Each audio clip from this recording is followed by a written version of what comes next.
sejahtera buat kita semua. Nama budaya, salam kebajikan, salam diaspora dan semuanya.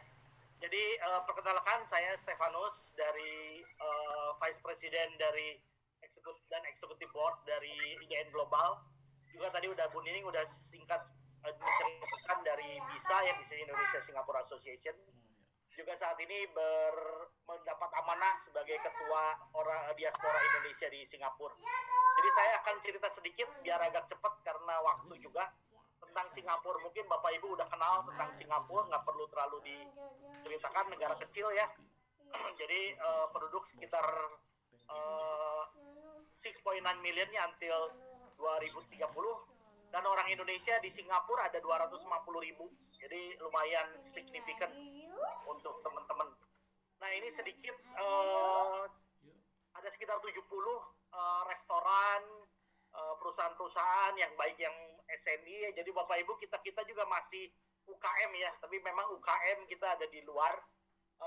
Ada sekitar 70-an yang saya catat selama saya ada di Singapura. Saya juniornya Ibu Monik ya, Ibu Monik udah 18 tahun di Singapura, terus meninggalkan Singapura pergi ke Belanda. Kalau saya baru 13 tahun. Saya ingat pertama kali saya tinggal di Singapura itu di rumahnya Bu Monik gitu dulu, masih ngekos. Sekarang ya Bu Monik meninggalkan ke Belanda ya. Jadi ini sedikit tentang perusahaan-perusahaan Indonesia yang ada di Singapura. Biasanya kami bergeraknya itu lebih ke arah sebagai market intelligence dan sebagai konsultan ya biasanya. Tapi belakangan karena COVID-19 banyak sekali restoran-restoran atau perusahaan-perusahaan ini yang tutup. Jadinya saya dengan teman-teman mulai tahun ini juga ngobrol dengan Ibu Nining juga. Kita bikin trading company ya, nggak mau kalah dengan teman-teman yang para dosen yang belajar ekspor ya. Saya juga masih mengajar di Singapura, di Sekolah Indonesia Singapura. Jadi sama dengan Bapak Ibu sebagai dosen juga, sebagai guru juga kadang ngajar di sekolah-sekolah di Singapura. Saya singkat aja, bagi Bapak Ibu yang tertarik untuk ekspor, terutama di Singapura, salah satu kendalanya yang faktanya di Singapura adalah saya ada 10 biji nih ya, mudah-mudahan nanti bisa dicatat, saya cepet aja. Paling tidak semua ingin ekspor, tapi kalau untuk Singapura memang negaranya kecil, mahal gitu, manpowernya susah juga, terus juga perizinan segala macam cukup gampang, tapi memang yang jadi kendala biayanya tinggi gitu ya. Jadi solusi yang kita lakukan adalah ya ini seperti ini Pak Handito. Jadi kolaborasi, exhibition rame-rame, market intelligence rame-rame, dan konsolidasi barang. Ini yang penting. Ini saya. Tapi pameran rame-ramenya di mana itu nanti? Nanti ada sesinya Pak, rame-rame. Ada ya. Soalnya kita mau memang beneran mau pameran rame-rame di Singapura. Ya, nanti kita ada ini ya Pak, Q&A ya. Ini kan karena waktunya singkat, jadi saya kasih rame-rame. Ya. Jadi harus sabar nih ya. Rame-ramenya secara singkat gini, segala hal yang berhubungan sama packaging dilakukan di Indonesia. Segala hal yang berhubungan sama marketing dan sebagainya dilakukan di Indonesia, tetapi untuk contact point di luar gitu. Itu rame-ramenya kayak gitu. Karena supaya jangan terlalu costly ya. Nah ini kegiatan kita baru beberapa hari ini saya juga udah laporan ke Ibu Nining ya. Kami dengan teman-teman ngumpulin pengusaha-pengusaha muda nih, orang-orang Indonesia juga yang bergerak di ekspor impor. Karena ternyata cukup banyak nih yang berimbas Bapak Ibu, bukan cuma Bapak Ibu yang di Indonesia, tapi para diaspora di luar pun sekarang juga kangen nih makanan nasi kuning dan sebagainya gitu ya. Satu kali makan bisa $10 gitu. Jadi lumayan mencekek ya kalau buat di Indonesia. Dan ini yang kami buat ya, kami mulai mencoba dengan para milenial. Kita kan udah kolonial ya Pak Handito. Jadi kita bekerja sama milenial anak-anak Singapura ini memperkenalkan produk-produk Indonesia. Mereka bilang, "Ya Pak, paling gampang seperti tadi kata Ibu Lucia di awal-awal bikin online shop ya, pakai Shopee gitu." Akhirnya puji Tuhan, alhamdulillah ada beberapa yang sudah kita kurasi dan kita udah mulai jualan nih selama 2 minggu ini. Jadi lumayan omsetnya kecil-kecilan gitu. Nah ini kita juga mulai dengan mencari produk-produk. Kalau Bapak Ibu udah ada produk-produk, silahkan daftar aja nanti ke link yang saya udah kasih tadi. Nanti bisa kita cari mana yang kira-kira bisa dijual di online, atau kita bisa juga jual di supermarket dan sebagainya. Nah, kebetulan proyek kami tahun depan, selain dari ini, kita akan masuk ke vending machine ya, karena kita lihat kalau buka toko mahal, kalau masukin barang ke retail market memang itu akan challenging karena perlu beli dalam bentuk banyak. Tapi sekarang di Singapura ini lagi ngetren yang namanya jualan lewat vending machine ya. Jadi kami udah lagi ngetes gitu barangnya. Ini udah ada satu yang kita tes dan kita sudah akan pasang mudah-mudahan Januari udah. Dan ini konteksnya, jadi kami di Singapura di bawah naungan Indonesia Diaspora Network Global. Kalau ada pertanyaan nanti kita bisa tanya jawab. Saya akan putarkan sedikit video ya, karena kalau kata-kata kayaknya kurang jelas gitu. Saya akan putarkan sedikit video tentang salah satu kegiatan kami yang mungkin bisa menjadi inspirasi bagi para dosen atau para teman-teman yang sekarang sedang belajar ekspor ya. Ini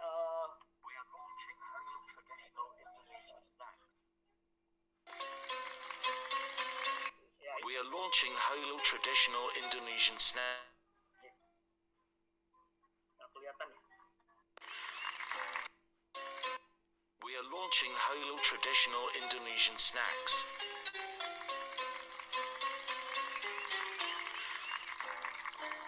Kau bilang cinta padaku, aku bilang pikir dulu.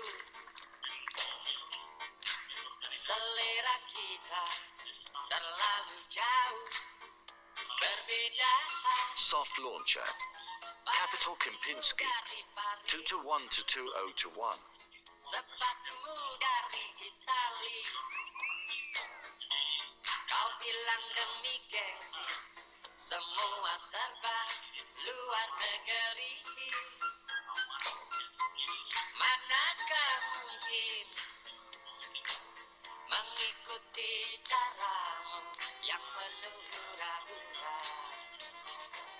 Aku suka J-pop, kau suka disco. BL1 Halo Nation, licensed retailer today. Suka singkong, kau suka keju. Nah, itu Bapak Ibu.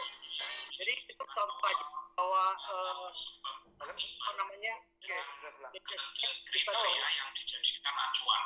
ini kayaknya ada Kalau kinerja prima atau superior Sudah pulang barusan. pada situasi tertentu. Bapak Ibu, itu contoh ya di mana Kompetensi SD, kayaknya ada yang suara ya. istilahnya ada soft skill. Iya, Pak.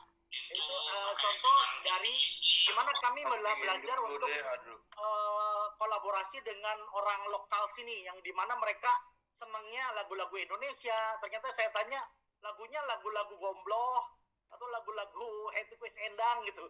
Zaman nenek moyang saya itu dulu. Jadi ternyata mereka masih suka tuh orang-orang di Singapura. Kalau kita udah lupa mungkin. Saya tunjukin satu lagi sedikit tentang kerjasama kita dengan salah satu retail market di Singapura yang mencari produk-produk Indonesia. Hi, so we are at the HAO headquarters, Singapore, and it's all the display products from Indonesia. So we had discussion today that we'll bring in some product in and confirm, and some of them like this from Helga's Net, and then we'll have also Pontianak, fish crackers, then we have other two like tempeh, Otian over here. So we have many more products here that will be collaborating with HAO Mart. We'll help HAO Mart as well to promote to all Indonesian in Singapore diaspora. Please support our domestic product. And these are also rumah budi, very nice and very healthy cassava crackers. So we'll also be in a how much very, very soon. Hopefully. If you want to buy more or wants to try, please come to Hallmark Supermarket in Singapore. Diaspora, semangat! Thank you. Nah itu contohnya Bapak Ibu, jadi kita lagi ngumpulin produk-produk Indonesia, kita saingan dengan negara-negara ASEAN lainnya gitu. Jadi seperti tadi kata Pak Buce, Bu Monik, Pak Buhidin, Bu Lucy, Bu Nining ya semua, saingan kita itu negara ASEAN dulu lah sementara ini. Jadi kita kalau saingan menang atau kalah, Pak? Nah itu kita masalah harga Pak, karena logistiknya ya. Saya tunjukin satu video kecil lagi 1 menit ya, ini tentang bagaimana cara kita mempromosikan barang-barang Indonesia lewat event. Tadi Bu Monik udah cerita banyak kegiatan di Singapura, ini kebetulan baru terjadi minggu lalu yang kita lakukan di Kedutaan RI Indonesia di Singapura.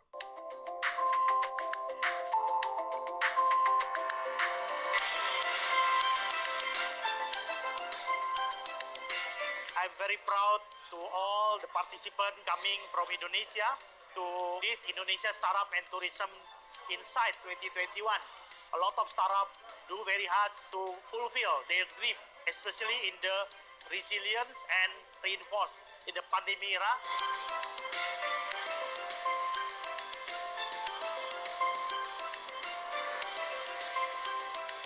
And it's really heartening to see that the startups are very conscious about not only about making a profit, but also being conscious about what is happening to their community and their economy.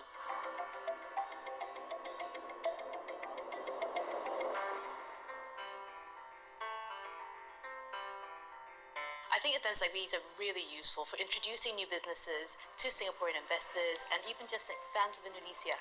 Events like these are incredible connections to be made and very helpful tools. As an individual, I've been working right now to engage with the Indonesian government and policymakers to try and come up with support for the MSMEs of Indonesia. We all need to survive and we all need to help each other. So I hope that the startups do continue to start using the tools that are available.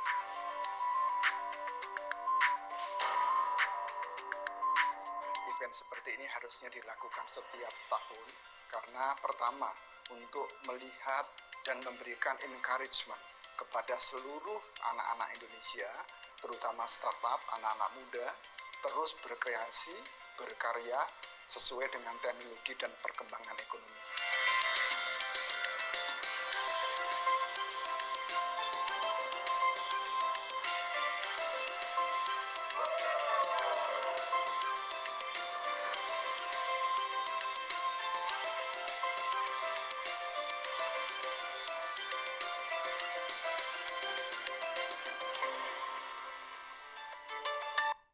Jadi itu sekilas bagaimana kepala diaspora Indonesia di luar negeri, khususnya di Singapura, mempromosikan produk-produk Indonesia. Jadi Bapak Ibu jangan ragu-ragu dengan komunikasi dengan diaspora, karena ya kita sendiri yang ada di sini. Dan mungkin saya sedikit menambahkan apa yang tadi sudah dikatakan oleh Ibu Monik ya. Jadi banyak sekali acara-acara Zoom seperti ini diketemukan dengan bayar-bayar asing gitu. Begitu diketemukan dengan bayar asing, kadang-kadang culture-nya itu nggak nyambung gitu Bapak Ibu. Jadi pagi, siang, sore itu dikirimin email, dikirimin WA, habis tiap hari gitu. Akhirnya bayar asingnya sendiri juga mereka nggak bisa bahasa Indonesia, kebanyakan. Dan akhirnya yang terjadi adalah kita-kita diaspora yang diminta oleh para buyer-buyer yang ada di Singapura atau ada di luar negeri untuk menjadi penjembatan gitu.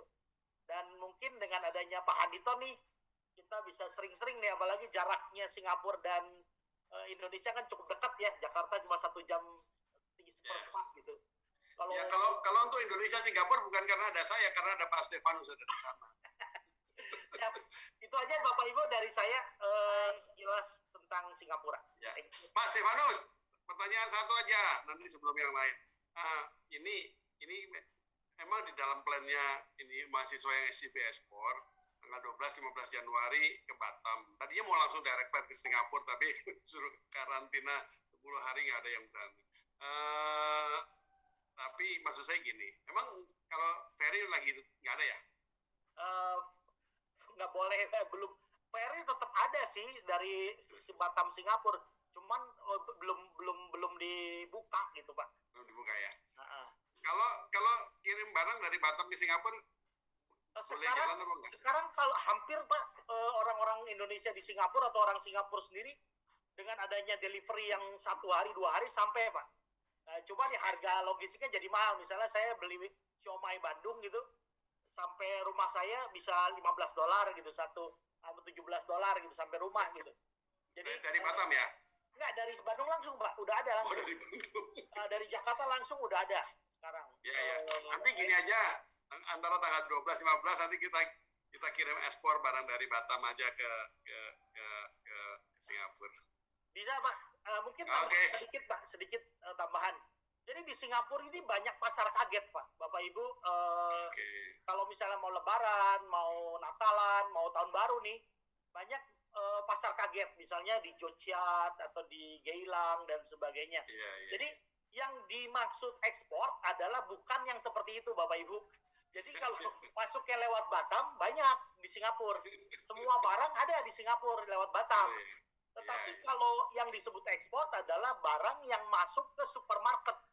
Gitu. Iya, iya. Karena Oke. KPI-nya ITPC atau yang saya tahu ya, KPI-nya atas perdagangan Singapura itu adalah barang-barang yang masuk ke supermarket, bukan barang Oke. yang di pasar Eh, kaget gitu. Terima Karena kalau kasih. hanya sekedar jasa titip-titipan gitu, just tip, dulu kan marak tuh just tip ya, bolak-balik. Tapi itu nggak masuk ke KPI-nya G2G Iya, Pak. iya. Nah itu yang harus dipikirin. Ya Pak, nanti kita follow up lebih lanjut ya. Terima kasih banyak Pak Stefanus. Baik, terima kasih Pak Stefanus. Jadi Ya. ya Bapak Ibu sekalian, berarti pasar-pasar yang dekat Indonesia ini sangat potensial. Lalu Pak Hanito, apakah Pak Budi dari KDI sudah ada atau gimana? Sudah Bu. Sudah Baik. ada. Jadi Pak Jadi kita, Budi dulu sebelum ya, dari ya, Inggris, mohon nanti waktu ini untuk Pak Budi, Kepala Kantor Dagang Ekonomi dan Indonesia di Taipei ya. Nah, luar biasa ini. Pak Budi ini ada acara dari tadi pagi sebenarnya. Terima kasih sudah menyempatkan hadir. Selamat siang Pak Budi. Selamat siang Pak Adito, Bapak Ibu semua selamat siang. Iya, makasih. Jadi ini Pak Budi kita lagi ngobrol-ngobrol nih tentang bagaimana meningkatkan ekspor, dan kali ini pesertanya adalah dari ini Pak, dari dosen Pak, dari dosen. Ada sedikit mahasiswa tapi sebagian besar ini hampir semuanya adalah dosen yang lagi mau belajar menjadi eksportir sekaligus bisa ngajarin ekspor. Tapi ternyata setelah beberapa hari katanya dosen-dosen gampang jadi eksportir. Jadi salah satu yang kita sarankan masuk ya ke Taiwan lah. Bukan apa-apa, selain orang Indonesianya banyak, ada Pak Budi Santoso di sana. Pak, silakan mohon dikasih pencerahan kami di siang-siang hari ini. Terima kasih banyak Pak.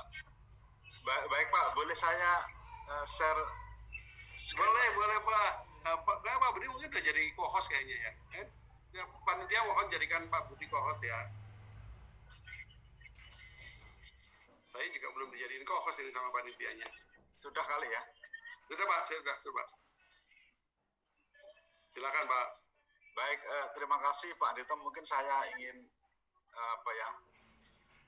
share mengenai market di Taiwan. Mohon maaf tadi agak terlambat Pak, karena hari ini ada wisuda PMI. Jadi PMI itu kita dorong untuk kuliah Pak, kuliah UT. Tadi ada 45 mahasiswa yang lulus wisuda.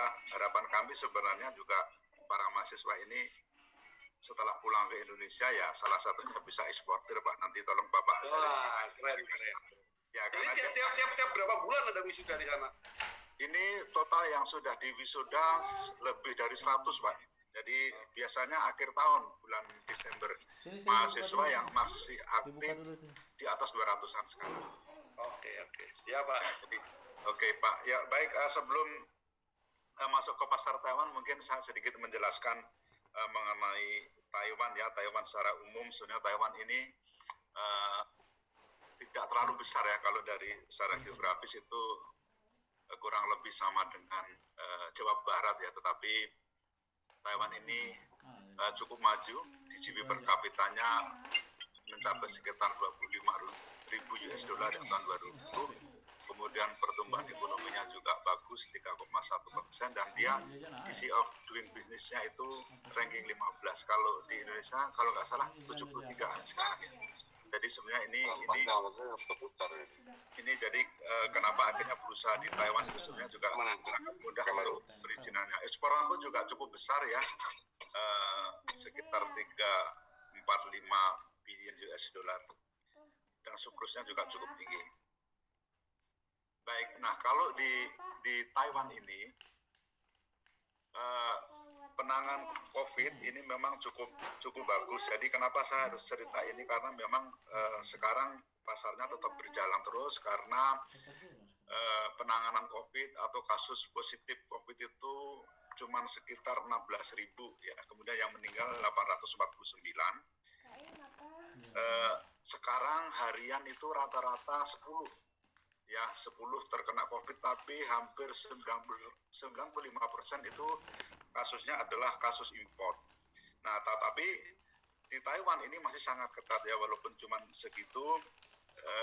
Orang asing yang masuk ke Taiwan itu karantinanya 21 hari ya.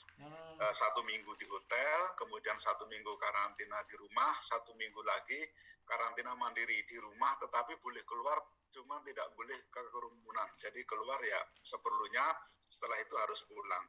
Dan itu sangat ketat sekali. Misalnya ketika kita masuk ke mall dan sebagainya, kita pasti scan ya nomor telepon kita, dan walaupun tidak dijaga orang atau satpam misalnya, warga Taiwan ini pun dengan sadar melakukan itu. Jadi memang kesadarannya yang cukup tinggi, sehingga penanganan COVID ini berjalan cukup bagus.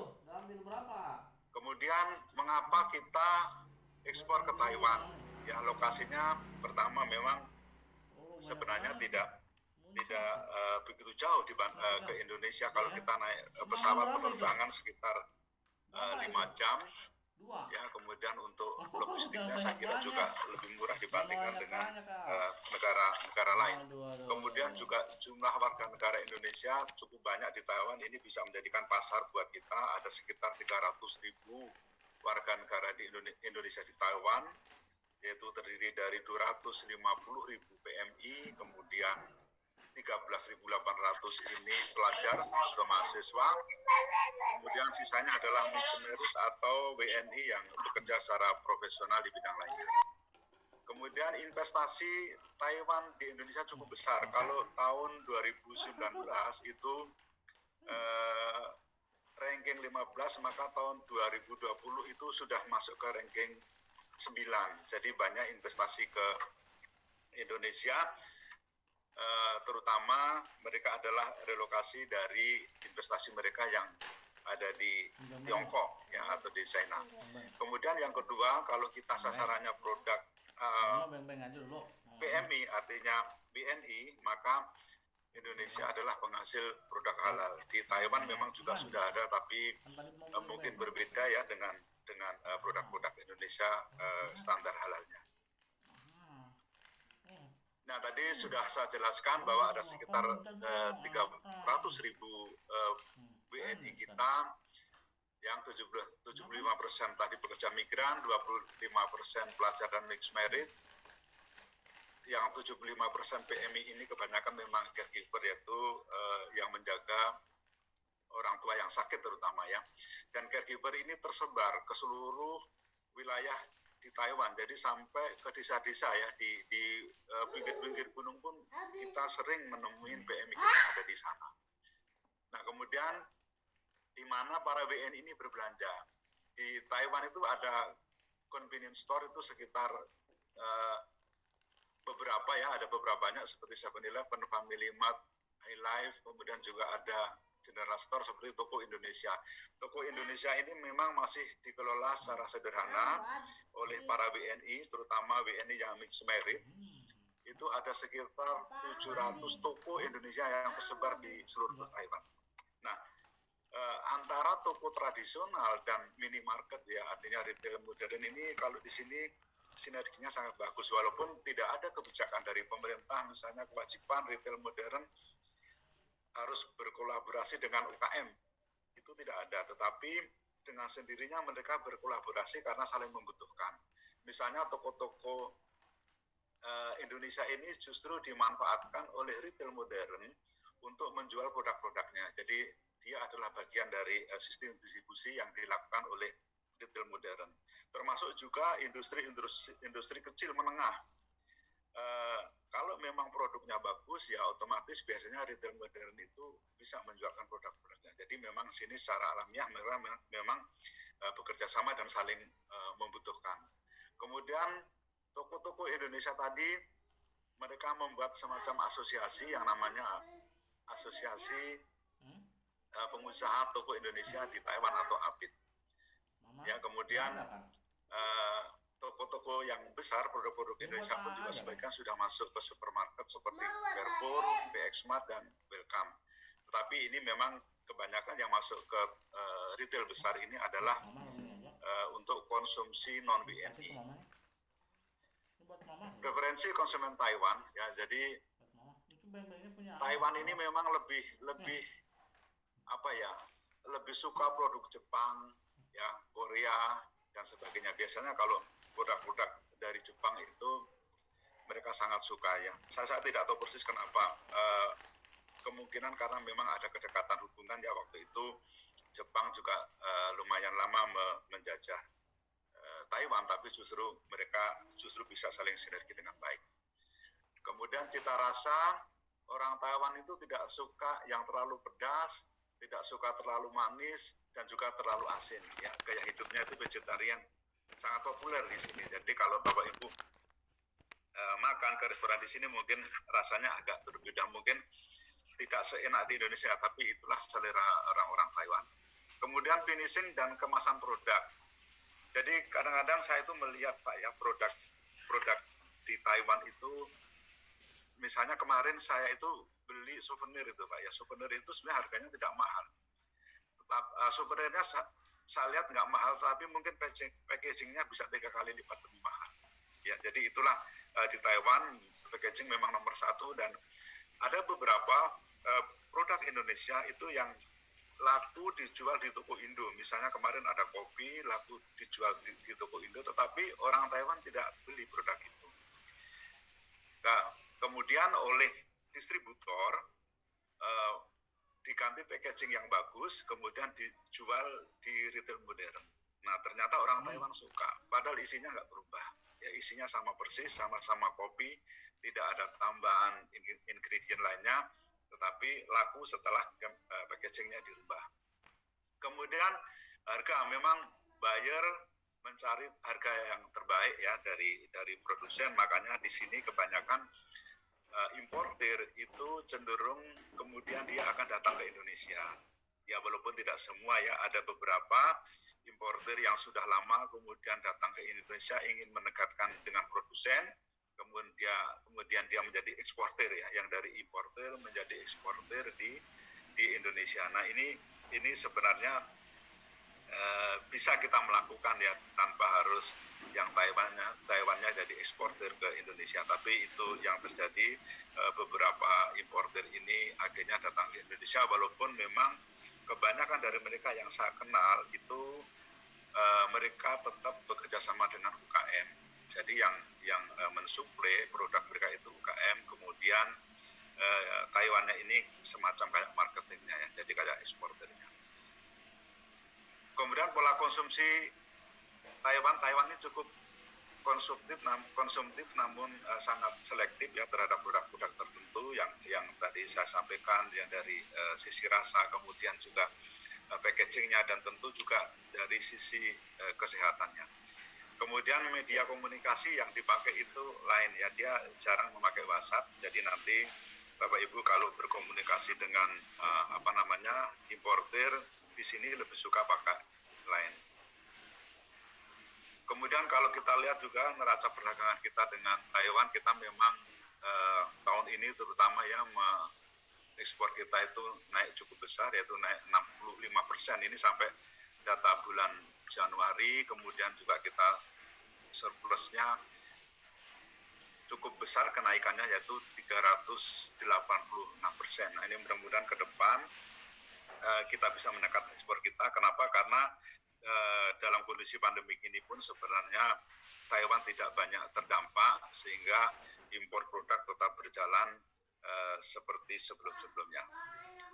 Nah ini produk-produk kita ini saya urutkan 15 yang besar saja ya, tapi ini memang kebanyakan bukan dari UKM ya. Ini ada besi dan baja dan seterusnya. Ini kebanyakan memang produk-produk yang cukup besar, walaupun ada produk-produk yang banyak sekarang dilakukan oleh UKM, misalnya kayak ikan, udang, dan juga produk-produk yang lain.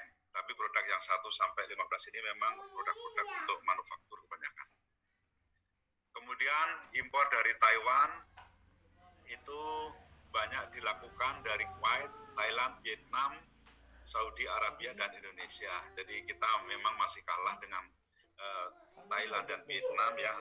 Buah-buah kita juga belum bisa banyak masuk ke Taiwan karena memang Taiwan ini ada treatment khusus dan kita sebenarnya belum bisa melakukannya. Jadi kemarin kita juga sudah bernegosiasi untuk produk manggis misalnya. Manggis kita belum bisa masuk ke Taiwan karena memang ada standar khusus dan kami menyampaikan kalau memang ada dan alatnya memang cukup mahal, bahkan akhirnya kami waktu itu mendekati ke beberapa perusahaan. Sebenarnya ada perusahaan yang tertarik untuk melakukan investasi sehingga produk-produk itu nanti bisa masuk ke Taiwan. Tentu tidak hanya masuk ke Taiwan tapi bisa ekspor ke negara-negara lain dengan standar yang cukup bagus. Nah kemudian kita harus tahu jenis-jenis produk apa saja yang tidak bisa masuk ke Taiwan. Yang pertama adalah jenis produk-produk makanan yang ada dagingnya ya. Yang daging ini memang Taiwan sangat ketat sekali dan produk ini memang susah masuk ke Taiwan. Kemudian produk daging olahan ya seperti roti gulung daging, pokoknya hal-hal yang berkaitan dengan daging ya. Cakar ayam, sayap ayam dan sebagainya juga sangat sulit untuk masuk ke Taiwan. Kemudian sarang burung walet, tapi ini sarang burung walet yang masih mengandung campuran darah, bulu, kotoran dan kontaminan lainnya. Tetapi kalau yang sudah bersih, sudah dibersihkan juga bisa masuk ke Taiwan karena memang ekspor sarang burung walet ke Taiwan ini cukup besar, Pak. Jadi rata-rata memang sarang burung waletnya berasal dari Indonesia. Kemudian, nah ini kalau produk mau masuk ke Taiwan itu memang harus ada keterangan bahasa Mandarin ya, terutama untuk ingredientnya. Ini biasa, tapi Bapak Ibu tidak perlu khawatir. Yang penting Bapak Ibu kesini produk masuk dapat bayar dulu. Masalah mau tulisan Mandarin itu nanti si importer yang akan melakukan. Tapi ini hanya sekedar informasi aja bahwa memang label-label berbahasa Mandarin ini mutlak diperlukan oleh Taiwan, oleh pemerintah Taiwan, karena mereka sangat concern ya, terutama makanan, dengan kandungan-kandungan apa saja yang ada di dalam makanan itu sangat diperlukan ya, termasuk juga kadaluarsanya, kemudian bahan baku pangan hasil rekayasa genetikanya dan sebagainya itu sangat ketat untuk diawasi oleh semacam badan POM ya, FDA di Taiwan ini. Nah ini saluran distribusi kita yang ada di Taiwan. Jadi tadi saya sampaikan ada 700 toko Indonesia, kemudian juga ada Indek. Indek ini adalah perusahaan Taiwan yang kebetulan dia hanya menjual produk dari Indonesia, Filipina, dan Vietnam. Itu dia mempunyai sekitar 110 toko. Kemudian ada satu lagi namanya Indosuara. Indosuara juga hanya menjual produk Indonesia, Vietnam, dan Filipina. Kenapa? Karena memang 3 negara itulah yang paling banyak PMA-nya atau pekerja migran asingnya yang ada di Taiwan. Nah, kebanyakan toko-toko seperti toko Indek ini memang tidak hanya melayani penjualan toko, tetapi dia juga jasa untuk remittance ya, pengiriman uang, kemudian kartu telepon. Nah, kemudian kalau toko Indo itu selain dia jualan kelontong, dia juga rumah makan ya, seperti bakso dan lain-lain. Sebenarnya ini Pak Dito, kalau untuk toko Indo ini kan di Taiwan cenderung masih dikelola secara tradisional. Saya sih berharap ke depan bisa dikelola lebih baik. Kenapa? Karena toko Indo kalau dikelola lebih baik, kan dia hanya menjual produk Indonesia. Artinya kalau semakin profesional, banyak produk pasti masuk ke Taiwan. Dan yang kedua, ketika toko Indo ini dikelola secara profesional, ini orang Taiwan akan masuk ke situ. Karena ketika toko Indo ini sudah menjadi langganan Indonesia, orang Taiwannya biasanya tidak mau. Orang Taiwan lebih suka ke minimarket, tapi kalau nanti dikelola dengan bagus, saya yakin akan masuk ke situ.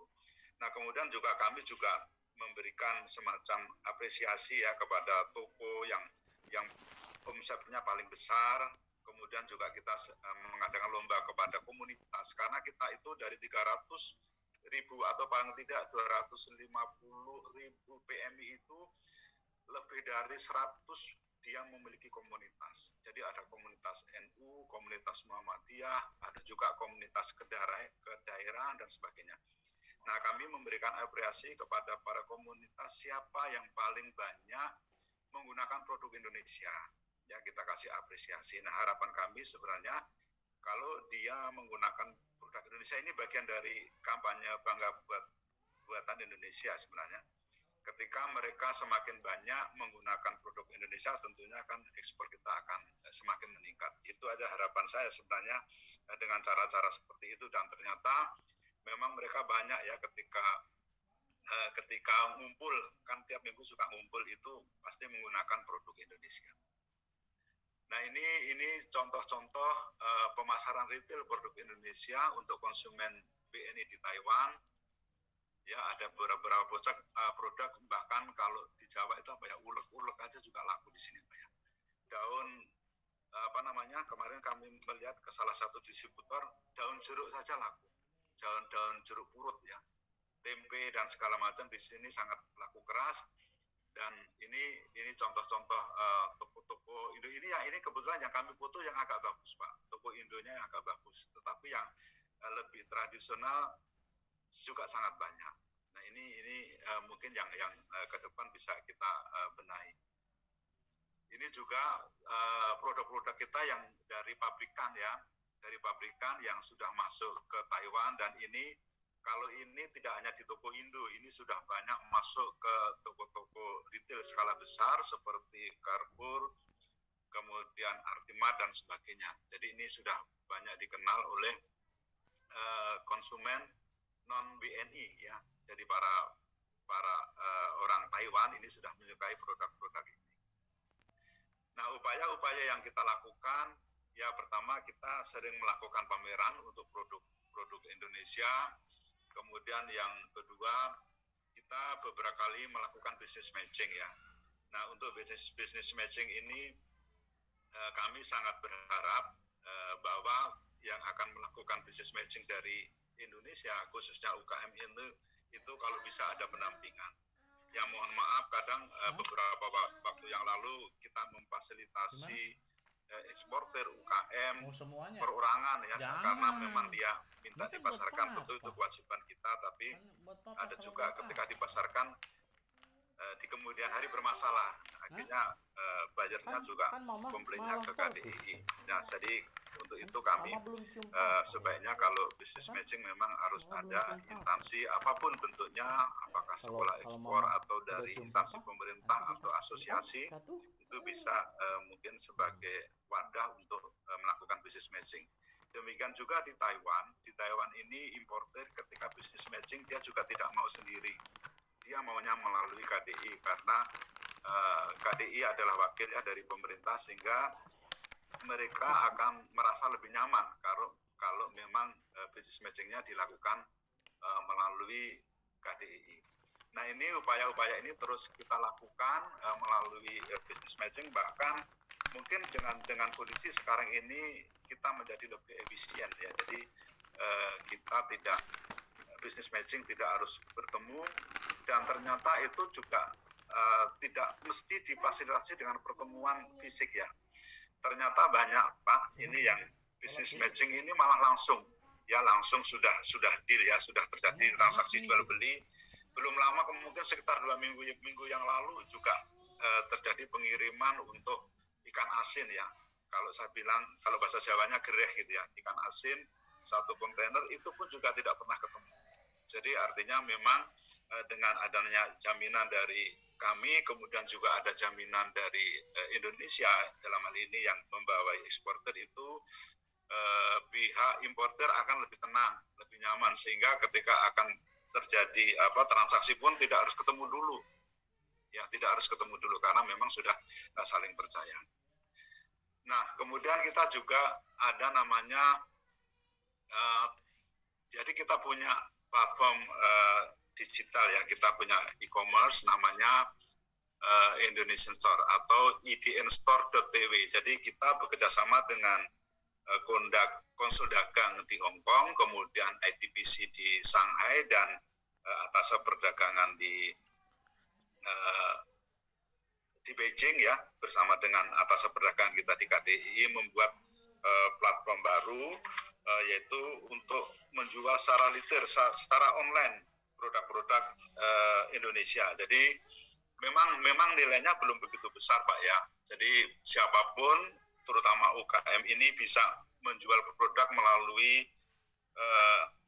platform e-commerce kita namanya IDN Store, dan di dalam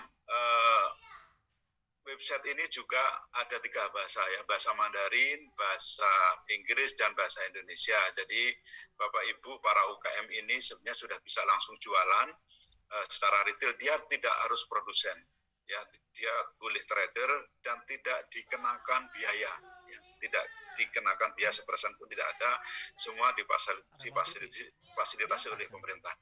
Tujuan kami retail ini sebenarnya bukan semata-mata untuk berjualan retail, bukan itu, tapi ini adalah bagian dari promosi, sehingga masyarakat atau buyer itu kalau ingin tahu produknya bisa dulu beli retail gitu ya, bisa sebagai contoh. Nah kalau mungkin berikutnya tertarik, maka bisa melakukan transaksi untuk impornya. Nah ini salah satu yang upaya yang kita lakukan agar produk-produk Indonesia itu semakin dikenal di Taiwan. Kemudian yang kedua, bahwa karakteristik importer Taiwan itu tidak hanya dia memenuhi pasar Taiwan, ya, jadi ada beberapa teman kita para importer ini dia impor produk dari Indonesia, tapi sebenarnya pasarnya itu tidak hanya untuk Taiwan, ya, walaupun dia kantornya itu ada di Taiwan, ternyata dia suplai barang ke Hong Kong, ke China, dan ke Jepang. Ini ada beberapa yang sudah melakukan, dan itu bagi kami sangat sangat menyenangkan karena target kami sebenarnya walaupun kami itu ada di Taiwan itu tidak hanya untuk pasar Taiwan, tapi untuk pasar mana saja. Tetapi mungkin cara yang kita lakukan adalah dengan mendekati para buyer di Taiwan karena memang kami berada di Taiwan. Nah itu upaya-upaya yang kita lakukan. Produk-produk kita masih punya kesempatan besar untuk masuk ke Taiwan karena sekarang kebanyakan Pak masih dikelola atau packagingnya masih sederhana. Nah nanti kalau mau merambah ke konsumen Taiwan maka packagingnya bisa diperbaiki. Nah sekarang banyak juga importer kita itu yang impor produk Indonesia tapi packagingnya dikirim dari Taiwan. Jadi dia minta supaya packagingnya seperti ini. Nah packagingnya itu ada ini salah satu importer gula merah di Purwokerto.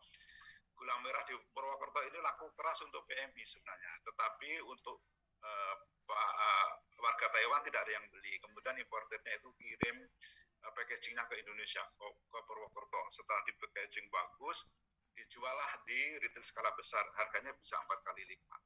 Nah itulah salah satu strategi sebenarnya yang dilakukan oleh importer ini untuk memasukkan produk ke Taiwan.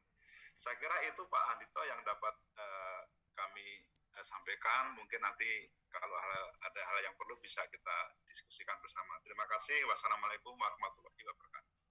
Waalaikumsalam warahmatullahi wabarakatuh.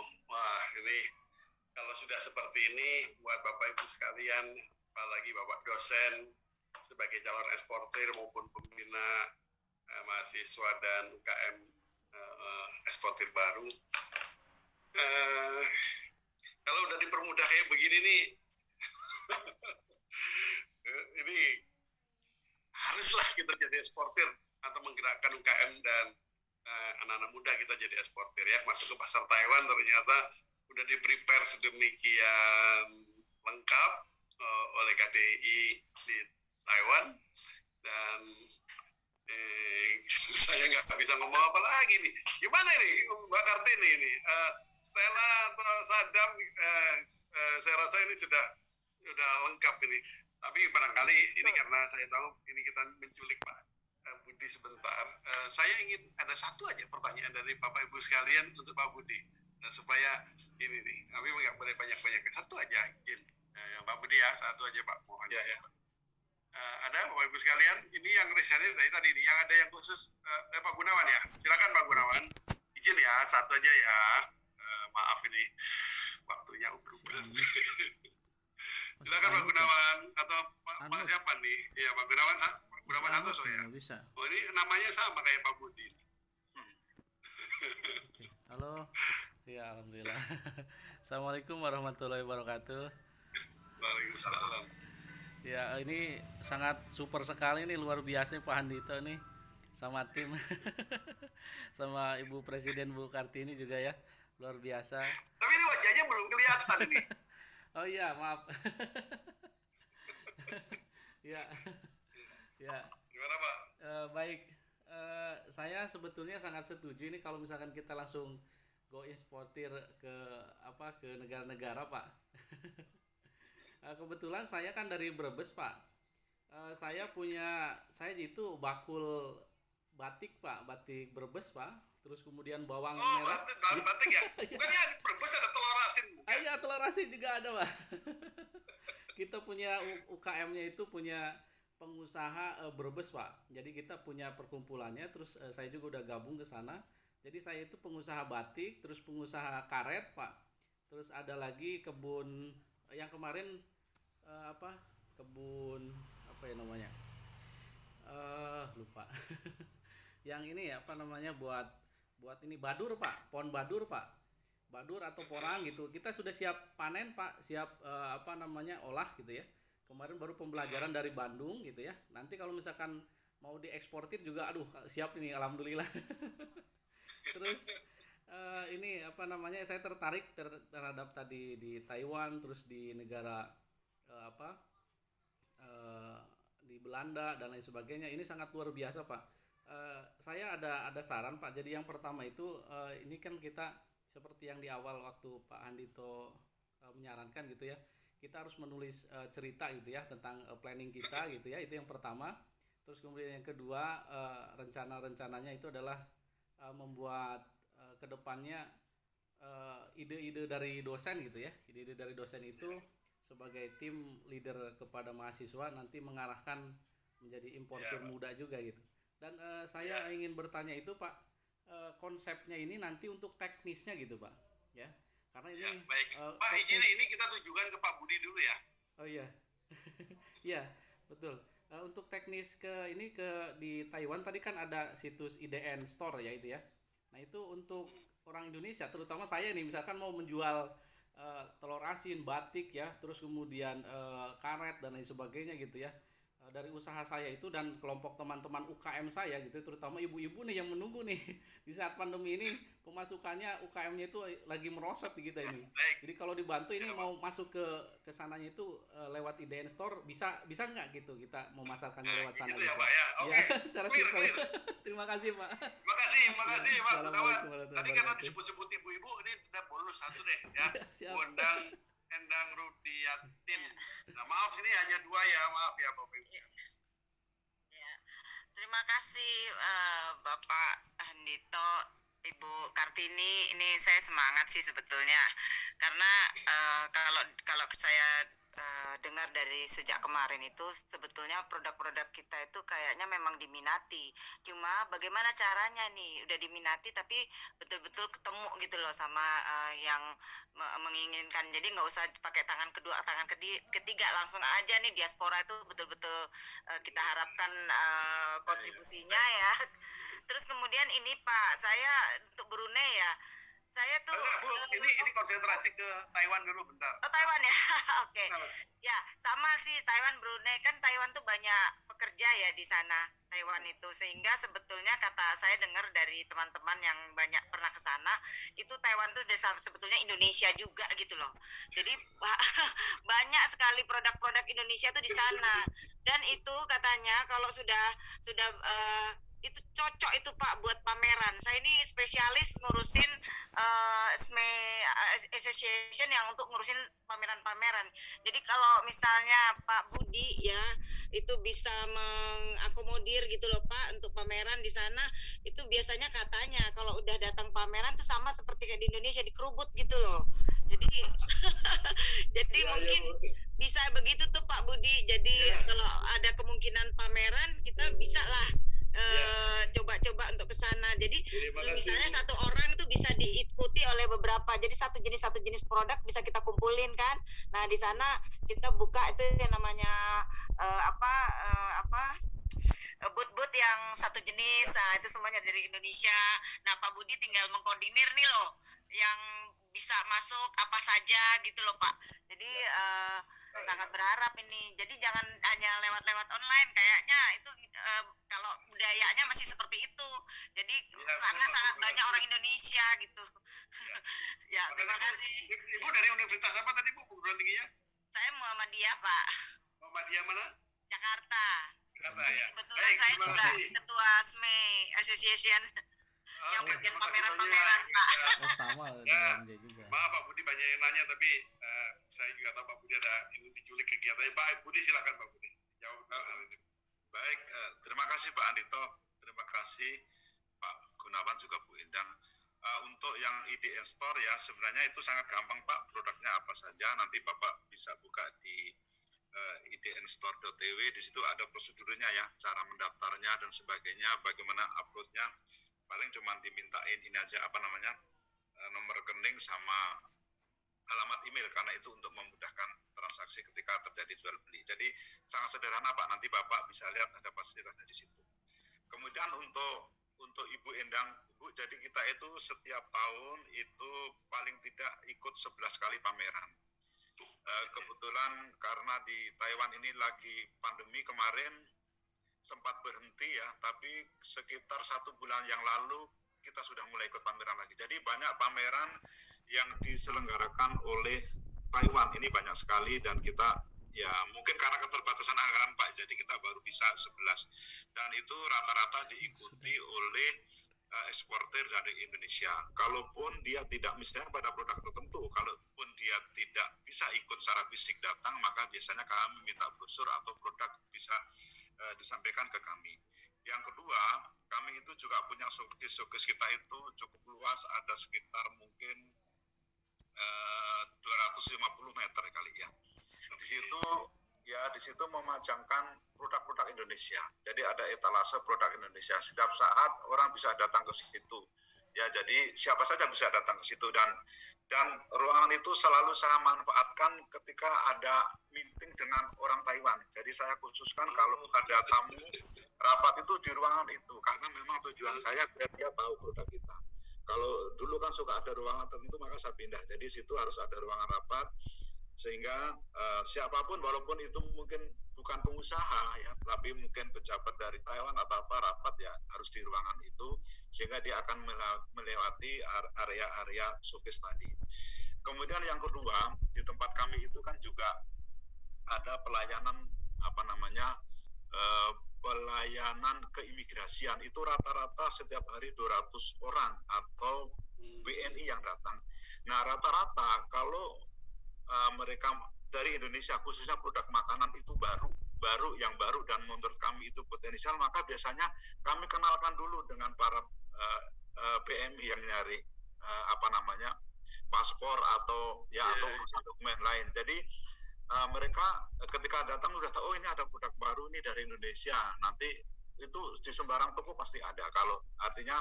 Kalau dia sudah kenal nanti pasti akan ke toko Indo, saya mau nyari sambal merek ini, kemarin saya lihat di KDI ada.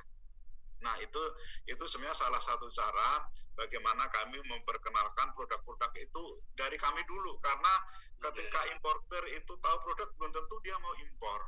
Karena kan dia harus tes market dulu. Nah, tes marketnya itu bisa dilakukan oleh KDI. Nah, kemudian si importer ini ketika tahu ternyata banyak yang minat, akhirnya dia memakai. Nah, yang kedua, kami juga membantu mempromosikan produk Indonesia. Misalnya dari hasil seminar atau business matching dengan beberapa eksportir, saya suka minta ini Pak, minta sampel. Itu juga kami bayar ya. Jadi sampel-sampel ini karena saya itu kadang-kadang ini dulu kalau tidak COVID itu paling tidak 2 minggu sekali Pak, saya pasti pergi ke daerah itu yang ada namanya pengajian. Itu pengajian itu ada 100 orang macam-macam. Itu biasanya saya bawa produk itu Pak. Kalau produknya makanan saya bagi-bagi. Ini ada produk Indonesia, mereknya ini. Suka enggak gitu. Kalau nanti suka, cari aja di toko ini. Sudah banyak. Nah, itu salah satu cara saya mempromosikan produk Indonesia. Dia tidak harus datang dulu mencari-cari ke toko, tapi begitu dia tahu informasi dulu, baru mencari ke toko. Nah, itu salah satu upaya Bu yang kita lakukan selama ini. Terima kasih banyak. Terima kasih. Terima kasih Pak Budi. Kalau begitu, ini waktu saya ke sana tempoh hari kan hampir dibuka itu tempat showcase-nya itu. Sekarang sudah dibuka. Waktu itu sama Mas Miftah kita janjian mau bikin ini Pak, tempat belajar buat mahasiswa datang ke sana seminggu sambil pameran, sambil ini belajar ini. Tapi sekarang ini nggak hanya mahasiswa ini, dosen juga mau juga ini untuk belajar di Taiwan, belajar ekspor.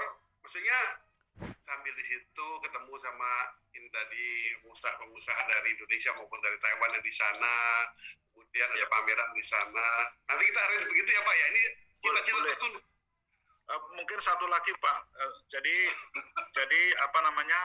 di Taiwan ini memang ada ke depan akan ada kebijakan kepada mahasiswa asing yang sekolah di Taiwan itu akan diberi kesempatan yang luas untuk bisa bekerja di Taiwan. Nah, saya sering mengumpulkan kepada mahasiswa, ada namanya kita bikin asosiasi dan di situ kita buat semacam inkubator ya. Jadi saya selalu menekankan kalau Anda ingin tetap di Taiwan, artinya membangun Indonesia itu tidak harus dari Indonesia. Dari Taiwan juga bisa. Salah satunya Anda menjadi importer. Jadi kita didik mereka itu menjadi importer Pak. Karena dan sekarang sudah banyak yang melakukan. Masih online, importer produk-produk kita itu cuma dari mahasiswa kita, lulusan kita. Kalau Bapak tahu yang Indosuara itu Pak, yang mempunyai sekitar mungkin 100 toko itu juga orang Indonesia, orang Singkawang yang dulu mahasiswa di sini. Nah, kami ingin mencetak seperti itu karena sangat membantu produk-produk kita masuk ke Taiwan. Terima kasih banyak. Ya, terima kasih banyak Pak Budi Santoso, Kepala KDI di Taipei. Nah, sangat membantu. Kita follow up lebih lanjut ya Pak ya nanti ya. Baik. Yo, makasih Pak Budi, terima kasih banyak. Kasih. Kita waktu siangnya. Baik, makasih. Oke Bapak Ibu sekalian, itu tadi kita sudah menculik positif Pak Budi dari acaranya, dan Pak Budi masih ada acara lain. Ibu Kartini, masih ada dari Inggris ini Bu. Iya, Bapak Ibu dosen sekalian, mungkin kita lanjut saja dengan rekan saya dari Inggris, Ibu Enggi Holt, karena beliau kiprah